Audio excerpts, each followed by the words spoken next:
Millennial Philippines 2019 is brought to you by Potency, Mega Sound Smart Pro Videoke, Philippine Airlines, Efficacent Oil, Nescafe Creamy White, and Lola Remedios.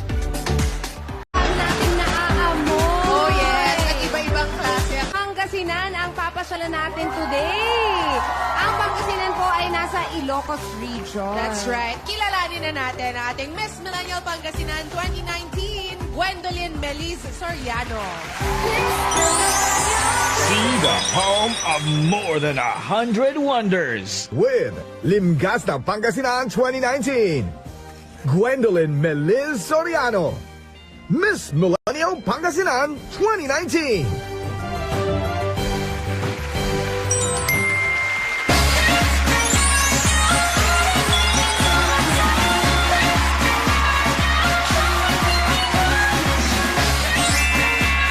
Masanton nga lang mga Damercats! Asin ka ba? Kasi I like you a lot eh. From the land of salt, we have a lot more to offer. Kaya naman samahan niyo ako dahil ipapasyal ko kayo sa aming probinsya. I am Gwendolyn Meliz Soriano, your Miss Millennial Pangasinan 2019! Ay fourth year Miss Communication student. Great Miss Communication. Kala ko Miss Communication siya. Mass Communication student. Yes po. Actually, Aba. OJT na din po. Yun na lang ang last ko. So, kung baka kailangan niyo po ng intern dito. Ayan. Ayun na nga. Nag-a-apply na po I was siya. just gonna ask, ano ba ang gusto mong maging trabaho Yan. pagka-graduate? Siguro mag-focus po ako sa field po namin, of course, since mass communication. Gusto mo More in maging the media po.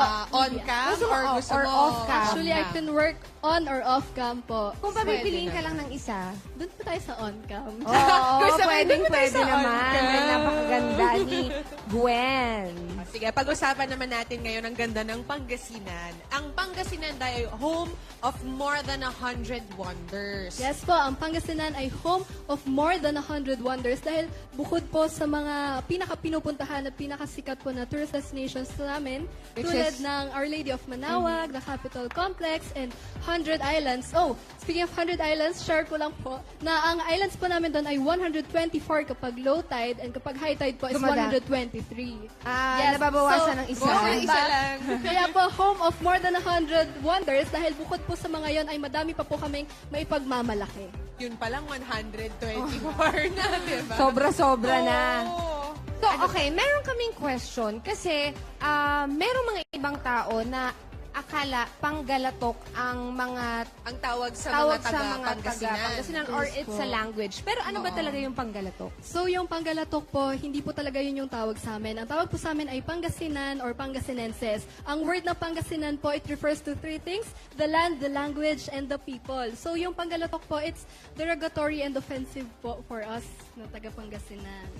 Tunghayan ang ilan sa mga ipinagmamalaking ganda ng Pangasinan. Dahil sa aming more than 100 wonders, you'll have more than 100 reasons para bumisita. Kaya naman witness, experience, and have fun in Pangasinan! Faith, farm, food, and fun, dito yan matatagpuan sa majestic province of Pangasinan. Kaya naman samahan niyo ako, Galila, Pashar, Pangasinan!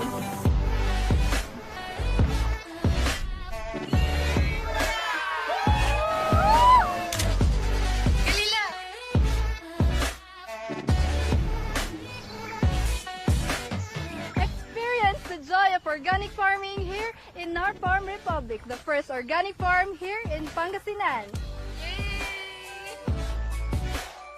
Dabarkads, ito na yung pinitas natin. Sarap!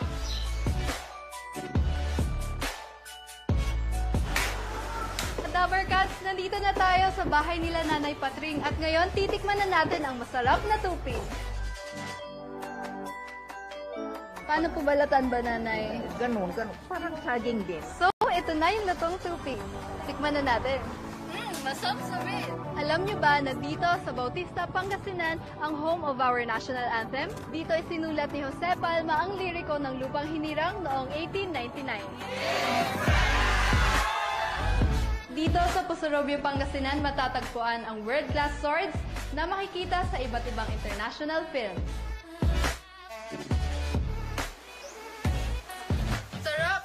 Isa sa mga activities dito sa Pangasinan ay ang helmet diving, kung saan makikita natin ang Coral Garden. Guys, success! Ayan, ready na tayo. Tara na!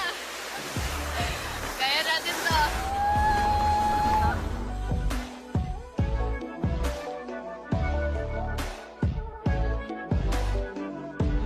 Guys, vamos! This is Pangasinan, the home of more than 100 wonders. My province, my pride, my home. I am Gwendolyn Melis Soriano, your Miss Millennial Pangasinan 2019. Pangasinan, well, aside nga po sa mga tourist destinations, sa mga products, sa mga pagkain po namin, pinagmamalaki ko po is yung mga tao po sa amin. And we are known for our fighting spirit, kaya kahit ano pong mangyari, lumalaban po kami. Aba, matatapang.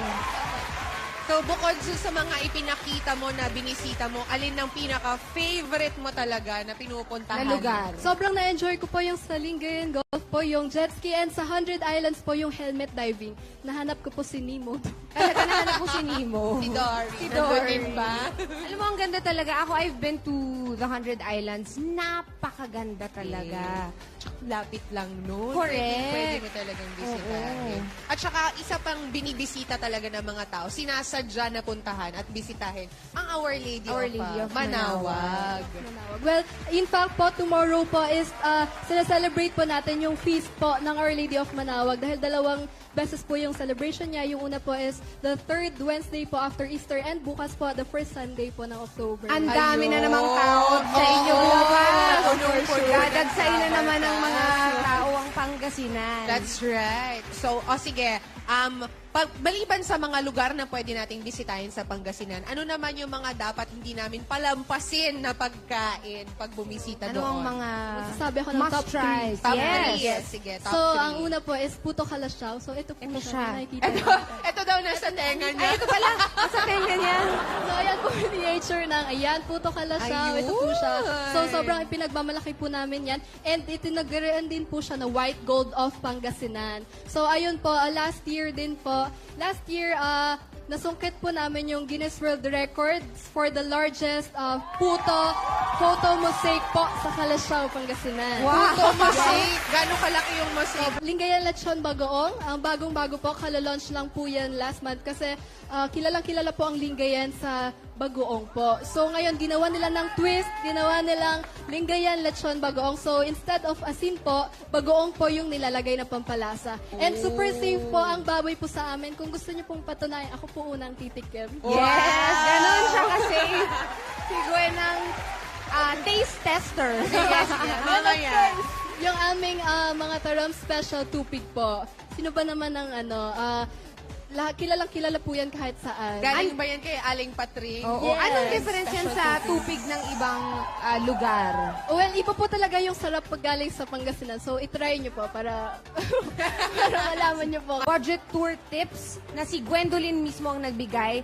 Meron siyang 2K itinerary. Just visit Eat Bulaga's Facebook page para malaman mo yun. Makikita nyo lahat yan dyan. So maraming salamat po sa mga kababayan ni Miss Millennial Thank you so Pangasinan. much, Province of Pangasinan. That's right. May regalo ka mula sa kasama naming naghahatid ng Miss Millennial Philippines. Meron kang gift pack from Potency, Thank you so the much. beauty of immunity.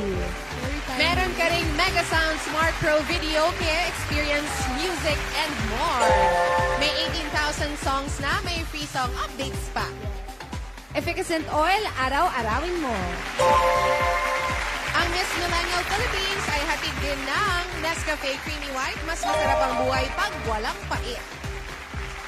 Lola Remedios All Natural Supplement. Lola Remedios, Remedios ng Pinoy. At ng Philippine Airlines, fly with Philippine Airlines, the heart of the Filipino. We would also like to thank H&M Clothing. Cats, kung hanap nyo ay lugar kung saan hindi nauubusan ng pupuntahan, ng kagandahan at ng mga taong kaya kang ipaglaban. Sa Pangasinan, wala ka nang hahanapin pa. Ikaw na lang ang kulang. Kaya ano pang hinihintay nyo? Galina, Pasyar, Pangasinan! Thank you very much. Maraming salamat, Miss Millennial Pangasinan, Gwendolyn Melis Soriano. Thank you, Gwen. O, eto naman, patikim, Dabber Cats. Next week, eto mga bibisitahin natin. Meron tayong Benguet, with Kuya Ryan Agoncillo. Gabriel Ryan, meron tayong Catanduanes. Meron din tayong Maguindanao na matatagpuan sa bar. At first time na makakasama natin sila sa Miss Millennial Philippines. Bibisitahin din natin ang Camarines Sur kung saan nagmula ang ating first Miss Millennial. That's right. At ito pang isa pang first-timer, ang Lanao del Norte sa Northern Mindanao naman. Dito lang yan lahat sa Miss Millennial Philippines 2019! Thank you, Gwen!